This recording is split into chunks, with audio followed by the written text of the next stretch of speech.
Pat Benatar. This is a good song.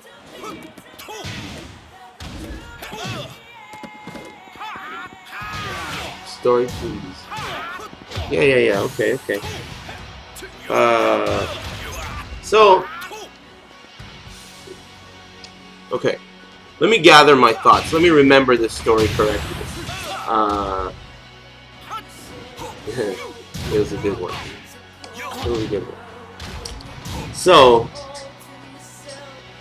while Charles went to NorCal to go to Berkeley, Jon, Tall Jon, he also goes by Cyborg sometimes. He's an Eddie and Beck player. Tall Jon and I went to the arcade, which was Super Arcade, all the time. And this was back when Super Arcade was owned by Jason, the Taiwanese guy. He didn't even really speak English. But he was a cool dude. He owned that arcade for like 20 years or something. And, excuse me, I'm getting over a cold. So, yeah, we went there a lot, you know, Jon and I. We just went there and kicked it a lot. So one time, we were at the arcade. It was kind of like evening time. And we were kind of at the end of the row of cars. You kind of have to be there to know what it's like. But the way it looks is almost like there's a long strip mall. Imagine a long strip mall the way you could, any other strip mall is. But there's a parking spot at the end of the row. So you can see all the way down the strip mall, right? So, Jon and I took a break from the arcade.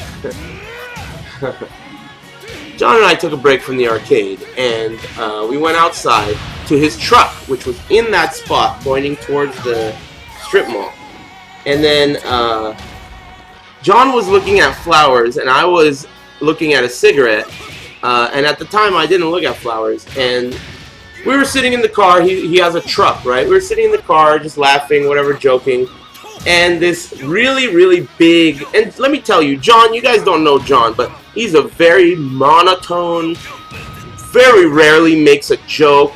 You know, he's a really kind of a robotic kind of a guy. He's real cool. He's a very close friend of mine, you know? But, I mean, that's just his personality. He's very tall. He's got to be like 6 foot...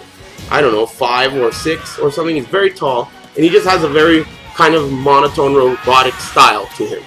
Very rare to tell a joke. I think it's important for you guys to know that for the story to progress. So, we were chilling in this spot, and he was looking at flowers, and nothing really going on. And this giant black guy starts walking towards the car, and the windows are down, you know? And Jon goes... And he never tells jokes. Jon goes, "Here comes the brother trying to get a hit." And then I laugh a little bit. And then he goes, "Yo, niggas, what are y'all smoking in there?" He's never even made that noise with his mouth, ever. So I started laughing my ass off. Like, I've never even heard Jon make a joke like that, you know? So I'm laughing. It was funny, right? So the guy heard me laughing and probably heard what he said, right? So he got pissed, you know? Understandable. Totally within his right. It was inappropriate. He should not have done that. And I am on the black guy's side here. So he starts looking mad fucking pissed off at us, right? And he walks up to us, and then he walks past us, and he goes to his car, which is behind our car, and he opens the trunk, gets something out of the trunk, and then walks back to the truck that we're sitting in, stands in front of the truck with his hand in his pocket, looking at us.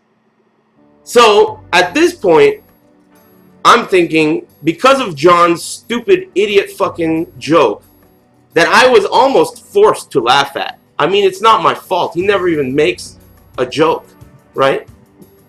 Because of that shit, we're about to get shot right now. This guy went to his trunk, he got his gun, and he's about to shoot both of us, you know? So I'm already life flashing before my eyes. So a moment goes by, and this guy walks towards my side of the car, because if you knew the way the architecture of this parking lot is, you'd know that there's these bushes, and he had to come towards my side. Get ready for the next battle. Man, just thinking about this is so intense. So the guy's walking up towards my side of the car, and I look over at Jon. He's next to me, and I look over at his hand, and he's pulled out a pocket knife. So I'm in the passenger seat of a 2-seater truck, right? Jon's in the driver's seat, and he's pulled out a pocket knife that's like this big. This big. So this guy's walking up to my window. I'm thinking I'm dead. This is it. This is where it ends. Because of Jon making this bullshit joke, I'm dead, right? I look over as he's walking up. I'm already dead. And I look at Jon, and he's got a knife out that's this big. So you can imagine I'm shitting myself like crazy. There's shit everywhere, right? The guy walks up to the window and he goes, "What the fuck are y'all laughing at in there?" Right? And time freezes to me. I'm panicking so hard. Time freezes. And I think to myself, Eris, whatever you do, don't say anything stupid. And the next thing I do is I stick my head out of the window and I go, "What?" Bad idea. I was like, what the fuck? Why did you do that? So the guy repeats himself. He's like, "What the fuck are you guys doing laughing in there?" And then so I kind of decide, I use my silver tongue to kind of cool him off. You know, and I'm like, "Dude, I'm sorry, man. Nobody was laughing at you. This guy made a stupid fucking joke. It wasn't my fault. I really apologize. He's an asshole. I'm sorry." He's like, all right then. Because I apologized. You know, he obviously liked that I apologized. So he's like, all right then, and he leaves, right? So the mood calms down a little bit, and as I come down from this adrenaline, I get mad at Jon, and I'm like, "Jon, you motherfucker, what were you gonna do with this tiny knife if he pulled out a gun?" And he was like, "You know what, Eris, to be honest with you, I thought this through, and if he pulled out a gun, I was gonna stab you so that he would be like, 'What the fuck is going on in this car? I'm out of here.'" And he would phone out. So Jon was about to fucking stab me if this guy pulled out a gun to shoot me.